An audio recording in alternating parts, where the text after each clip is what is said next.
Thank you guys for joining us at School of Mitzvot. Tonight's class was sponsored by Zach Akimian and his family. Leilu Nishmat, his late aunt, Esther Bat Eliyahu. Baruch Hashem Tinechin Magan at School of Mitzvot. 5 years? Yep, 5 years. Baruch Hashem, she was a pillar in our community, and we strive to learn from her character and what she left for us every single day. And B'ezras Hashem, her kids will have a lot of happy occasions, and we'll celebrate only in her smachot and remember her for good things, B'ezras Hashem. This week's Parashat Chaye Sara, begins with the death of Sarah Imenu. But immediately after that, it goes into the story with Avraham trying to pursue and find a wife for his son Yitzchak.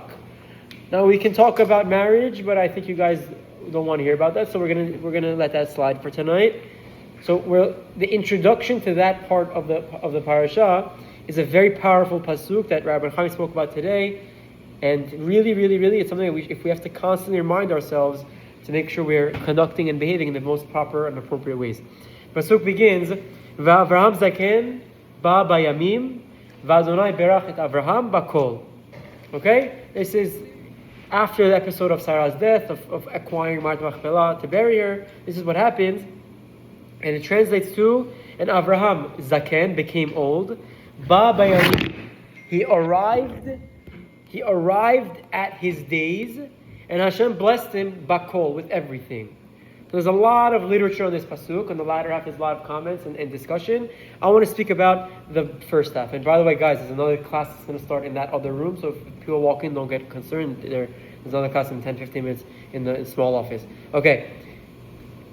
Avraham became old, and he came with his days. Ba bayamim. A vague translation. We'll try to use that to understand a little bit. And the Midrash says, Amar Rav Acha, Yesh lecha adam shu bezikna ve'eno bayamim. There's one type of person that's old but doesn't have many days. Bayamim ve'eno bezikna. Another type of person that has many days on his scorecard, but not so old.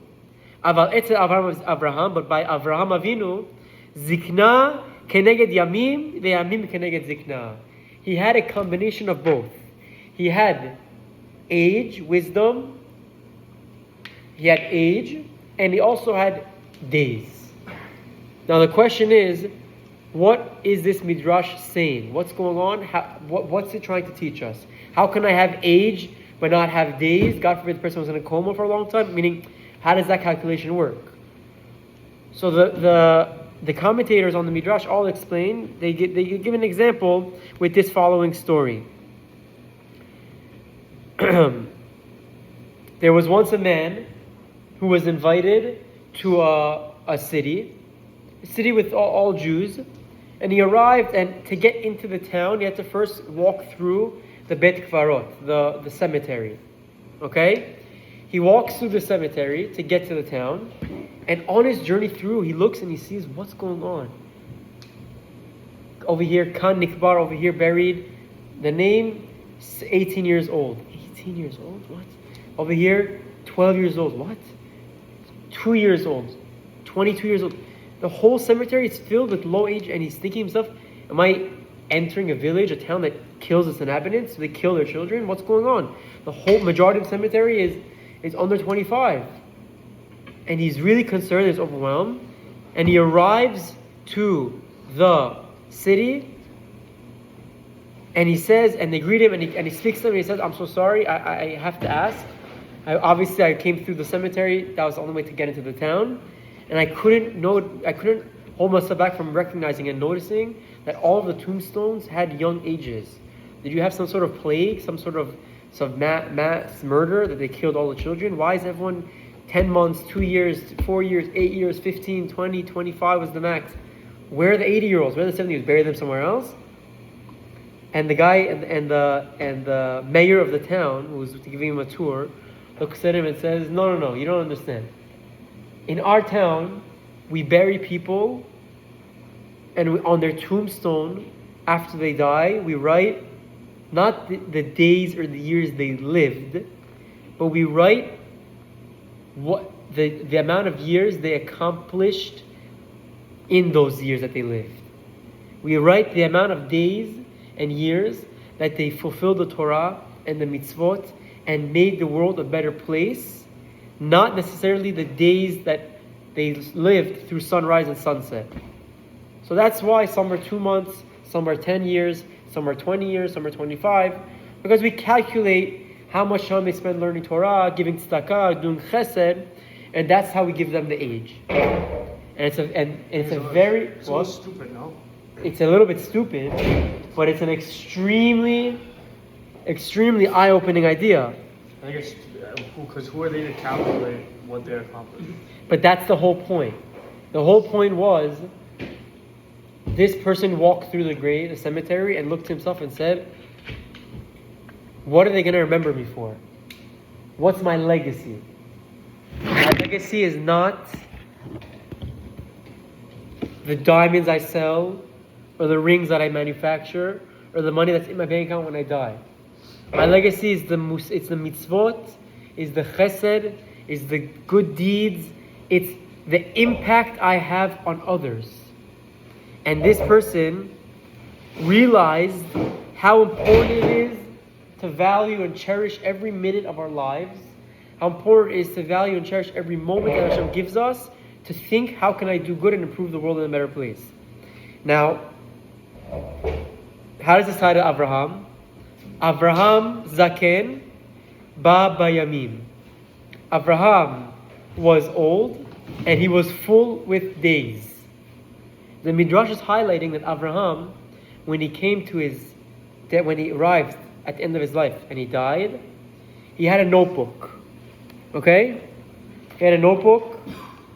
I don't know, this looks like it's calculus, maybe pre-calc. But he had a notebook, and every day was one page. Okay? When he got to the death, the notebook was full, and there was no white pages. There were no blank pages. Every page was filled, every page, every line was accounted for, detailed, with positive influence on the world, with converting more people to Judaism, with spreading Torah, with spreading the belief of Hashem in the world, with doing chesed, with connecting to Hashem. His book was full. And it's a powerful analogy, because when we get to the next world, when our time is up, we're going to have a notebook. Every day is going to be a new sheet.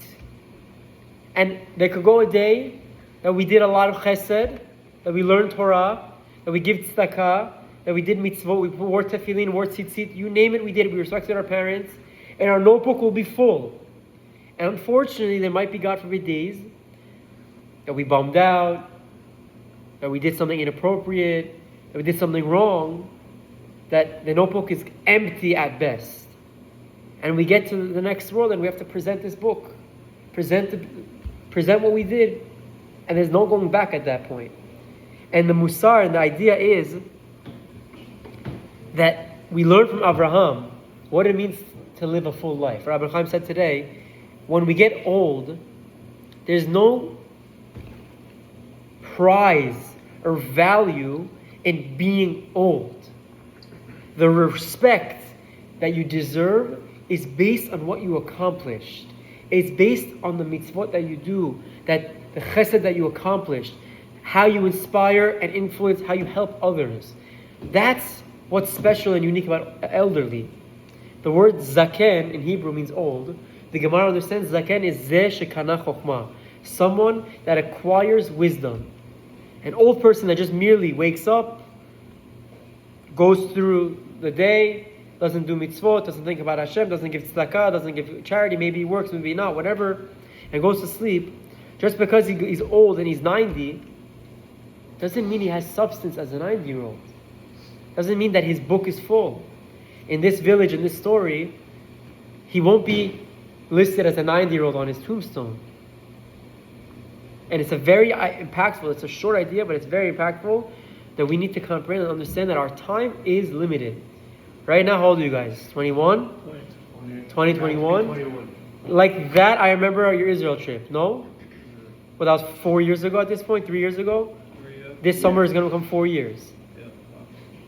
For me, myself, I remember my Israel trip. We're talking, is he 16? This summer is going to be 10 years. time flies. And that's part of life. We have our youth, we have our high school days, you have your young adults, your adolescents. But now is the time when we have to decide and dictate, what do I want my book to be like? How can I start filling out each page positively with good things, with good ideas, with mitzvot, with positive. So when I get to the next world, it's a nice big book and not a small soft cover binder. And it's very powerful. And we learned it from these 4 words. Avraham Zaken, Baba Yamim. Avraham became old and he was filled with days. And the work begins now. The work that we need to do, put into it, starts today. There's a story that Harav Toledano said, is Rav Avadia's Chatan, Zichron Livracha. He said that there was one day that on the second day of Sukkot, he went to his father, Rav Avadia Yosef, Zichron Livracha, the chief rabbi, the former chief Sephardic rabbi, and whatever, he's probably the biggest rabbi of our generation. And he showed his father-in-law having etrog. It's day 2. I don't know if it became not kosher. It might be pasul. So he went to his father-in-law, the posek hador, the chief rabbi. Rabbi, can you tell me, is this kosher or not? And Rav Avadia dismissed, brushed him off. He's like, what are you wasting my time? It's the second day. Don't waste my time with these things. It's kosher. On the second day, it doesn't need to be mehudar. He gave him the nuanced halacha. And he took a step back and he realized Rav Avadia was so careful, so meticulous, so mindful in every minute that he didn't want to spend time wasting his time answering questions that weren't necessarily important. And he was teaching his son-in-law, understand the hierarchy of things. You capitalize, instead of you spent an hour driving and coming to me, instead of doing that, you could have spent that hour learning, doing chesed, teaching. Capitalize on your time.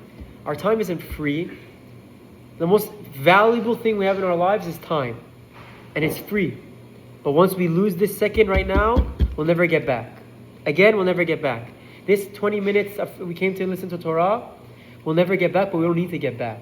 Because it's going to be put in our binder, in our folder, in our notebook, in our folder, and documented forever that today, on November 10th, at 7:45 p.m., you went to study Torah. And that's with us forever. And at first glance, it could be overwhelming. It can be scary. But it's not meant to cause us panic or cause us anxieties. On the contrary, the idea is, let's not kill time. Let's not burn time. The thing that I hate the most is, let's go kill time. What kill time? You think on our deathbed, hopefully close to 120, we're going to be proud of the time that we killed? Let's go burn time. What burn time? These are things that entered the English language. Let's bum out. What? Why bum out? Do good thing. Okay, we all need leisure time. I agree. We need time for ourselves. That's fine. You need healthy outlets. That's okay. But understand, we need to structure our days around mitzvot. We have to work. Don't get me wrong. We have to support our families, especially Great Neck is very expensive. But what is the work? It's not a means to the end. The work is not the end. The work is the means to live a comfortable life, that I can come close to Hashem, that I can do chesed, that I can volunteer my time. If you're an hourly employee, you can't do as much chesed because you have to be in the office from 9 to 6, 9 to 5. But if your own boss, who makes money, who has a big business, it's not just so I can keep adding zeros. It comes to the point that you'll be fine and your kids will be fine. But the idea of it is, now that I'm comfortable, let me think about others. Now that I have means, let me donate towards other causes. Let me put my money at good places, give tzedakah, show Hashem that I'm a good investee. You should continue investing in me. But the idea is, we need to start at a young age and engrave it in our mentality. From a young age, blocking out time for tefillah, blocking out time for Torah, blocking out time for chesed, blocking out time for our parents. Baruch Hashem, our parents are all still young. But when we snap our fingers, 10 years will pass. Snap it again, 20 years will pass. Then we have to prioritize our parents, making sure they're okay, helping them, taking care of them. And it's up to us from a young age, while we still have the strength and the energy and a little bit of the time, to instill in our schedules these things. Instill in our schedules Torah and mitzvot and chesed, so that when we get busier and we have more on our plate, These things are non-starters. It's blocked into my calendar. I go to Minyan every morning. I go pray Mincha Arvit in the office. It's Baruch Hashem, it's so easy. Everywhere we work, Baruch Hashem, in our areas, have Minyan and Arvit in our offices. Or I learn half an hour in the mornings, half an hour at night, or 10 minutes. My train ride to the city, instead of listening to music, I'm listening to a shiur. Set time in our day for Torah so that our notebook gets full. When someone asks for help, run to do chesed. Try to build in our schedule opportunity for chesed. Whether it's running for boards, or volunteering, or blocking out Wednesday nights to do Tomei Shabbat, or helping people fundraise, or giving charity. We need to instill it and put it into our schedules, engrave it into our life, into our day-to-day plans, so that when we get to Avram's stage, Baba Yamim and Zaken are equal. That you're old and your days are full. And I think it's a powerful idea. I think it's attainable, it's achievable, but we start today. And let's make the best of our time. Instead of, I have half an hour, let me kill it, scrolling on Instagram or TikTok, wherever it is. I have half an hour, let me read some Tehillim. Let me pray Arvit, let me put on my Tefillin. Let me go on any of these apps and just read the parasha, whatever it is. It's all accessible. We just have to take that first step. And Be'ezrat Hashem, like this, we learn from Abraham, learn from what it means to be old and full of days. And when we get to that stage in lives, we'll show our children and our grandchildren, and one day we'll show Hashem that my notebook is full. Every day, every page is filled out with good deeds, with mitzvot, with chesed, and makes us deserving to receive all the bracha in this world and the next. Chazak Baruch. Thank you for coming.